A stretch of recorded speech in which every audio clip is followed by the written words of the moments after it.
présente ma version revisitée de la Branco Killer. Il s'agit d'une mouche très célèbre en Slovénie, montée par le fameux Branko Gasparin, un monteur connu et reconnu de Slovénie. Pour l'anecdote, on était en voyage de pêche avec un ami en Slovénie, dans la région de Tolmin, et on pêchait la Tolminka, c'est une petite rivière qui se jette dans la Socha, justement à Tolmin. Et on rencontre un type, c'était un Français expatrié en Slovénie, et puis on échange, on discute avec lui, on parle un petit peu de mouches, et il nous dit « Ouais, ici vous pêchez avec des immenses mouches, sur hameçon du 8, 10, 12 maximum. » Et nous on était là avec nos petites mouches jurassiennes en taille 16 et 18. Et puis il nous dit « Mais venez demain chez Branco, je vais vous présenter un copain, vous verrez, c'est un gars qui monte plein de mouches, qui est super cool. » Et bon voilà, le lendemain on débarque dans cette maison, à la Villa Noblessa, à Mostna Sochi. Et on rencontre Branko, on se fait accueillir d'abord par Rock, le fils de Branko, et ensuite on rencontre Branko, ce fameux monteur qui nous présente ses mouches, son travail. Enfin, c'était vraiment une journée extraordinaire. Je crois qu'on est reparti de là à 8h du soir. Et bah, bien sûr, on découvre cette fameuse mouche-là, la Branco Killer, que le lendemain on s'empresse d'essayer, qui est d'une efficacité vraiment redoutable. Mais moi j'avais un petit peu des soucis pour la propulser. Du fait de sa taille, de ce montage parachute en coque très fourni, je trouvais que ça volait pas super bien. Vraiment, à faire voler, c'était un petit peu galère. Du coup, le soir, quand on rentre à l'hôtel, je me dis, il faut que je trouve un moyen de revisiter cette mouche. Elle est vraiment super efficace. J'ai rien à inventer là-dessus, mais je pense qu'on peut un petit peu la modifier pour faire quelque chose qui flotte, qui vole, surtout, qui vole un petit peu mieux dans l'air et qu'on propulse mieux, surtout avec nos SWAT 5. Du coup, j'ai revisité cette mouche entièrement en CDC. Donc pour ce faire, j'utilise un hameçon de la marque Hens, toujours, mais en taille 10. Dans les pays de l'Est, surtout en Slovénie, on s'est rendu compte que c'était de loin les mouches qui fonctionnaient le mieux, les grosses mouches. D'ailleurs, on a la chance, ils ont la chance là-bas d'avoir encore des grosses éclosions de grosses éphémères, d'éphéméra danica et de plein de grosses mouches qu'on voit encore, ces grosses marsh brown, ces grosses mouches de mai, c'est juste fantastique. Donc pour ce faire, je prends un hameçon à taille 10, je prends un dubbing de lièvre rose, je prends 2 plumes de CDC, une rose et une kaki. Pour ça, je me fournis chez Petit Jean, c'est un des rares à proposer des plumes de si bonne qualité et si bonne taille. Et puis une soie viveuse en taille 12-0. Et là, j'utilise une poix pour monter ma mouche. Je viens fixer ma soie de montage sur mon hameçon. Je coupe l'excédent et je ramène ma soie de montage jusqu'à la courbure. Je prends du coq, alors c'est toujours les coqs du jardin et puis c'est toujours leur deuxième vie. Après la casserole, c'est les cercles pour mes mouches. Le but de cette mouche est clairement qu'elle flotte bien, donc je fais des cercles assez fournis.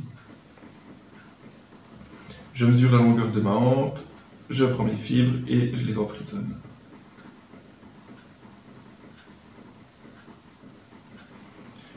Je coupe l'excédent et je ramène ma soie de montage à la courbure.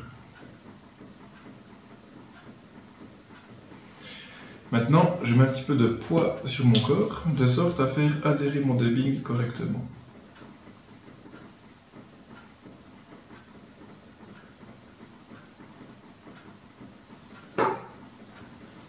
Là, il ne faut pas hésiter à mettre de la quantité de dubbing, le but est clairement que cette mouche flotte. Donc je prends mon dubbing et je viens le fixer sur mon hameçon. Ensuite, on enroule ce dubbing jusqu'à la courbure. Jusqu'à l'œillet, pardon. Voilà. Maintenant, je prends mes deux plumes de CDC, je viens enlever le rachis.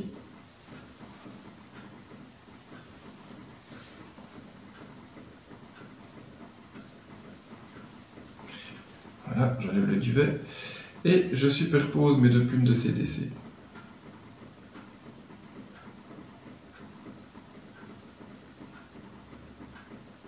pointe contre pointe. Voilà.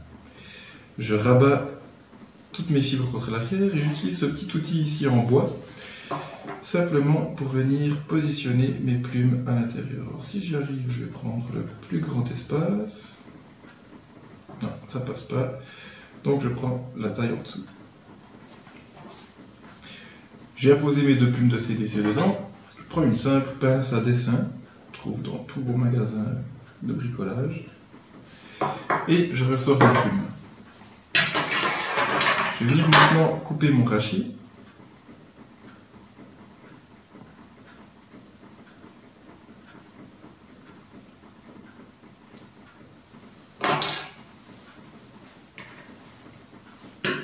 Et je vais pouvoir venir ouvrir ma soie de montage pour fixer mes plumes.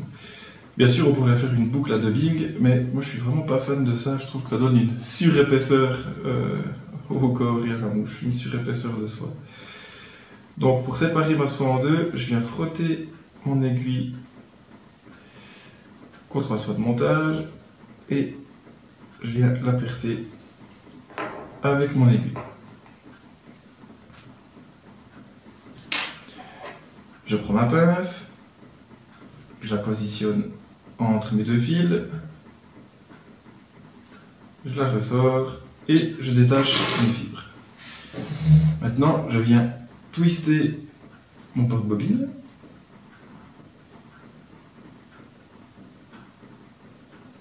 C'est cette opération-là qui va par la suite permettre d'emprisonner correctement mes fibres. Autrement, elles s'envoleraient dans tous les sens.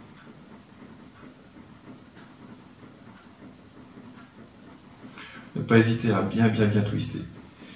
Maintenant, je ramène ma soie de montage avec mes doigts contre ma mouche, ce qui permet de vraiment torsader toutes mes fibres et bien les emprisonner.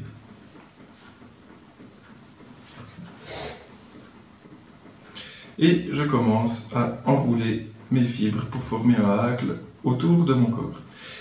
À chaque demi-tour, je viens tirer mes fibres contre l'arrière.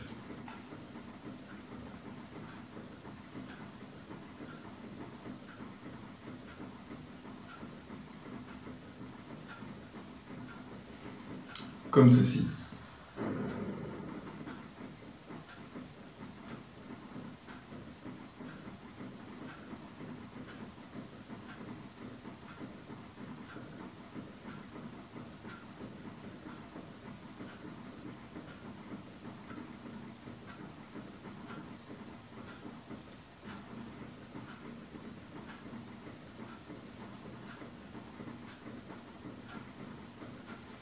Je fais plusieurs tours pour former une tête. Je prends mon whip finish. Tac. Je tire mes fibres contre l'arrière. Et je viens former mon nœud final.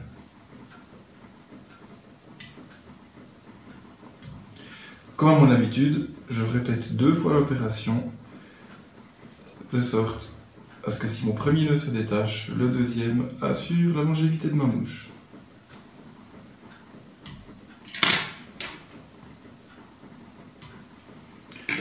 Et la mouche est terminée. On coupe les quelques fibres qui nous dérangent. Et voilà. On peut sans hésiter venir couper les fibres dessous, si on trouve que notre mouche flotte vraiment trop haut.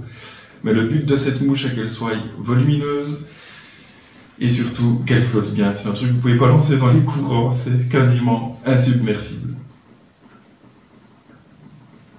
Voilà, j'espère que ce montage vous a plu. Merci d'avoir regardé la vidéo et bonne pêche!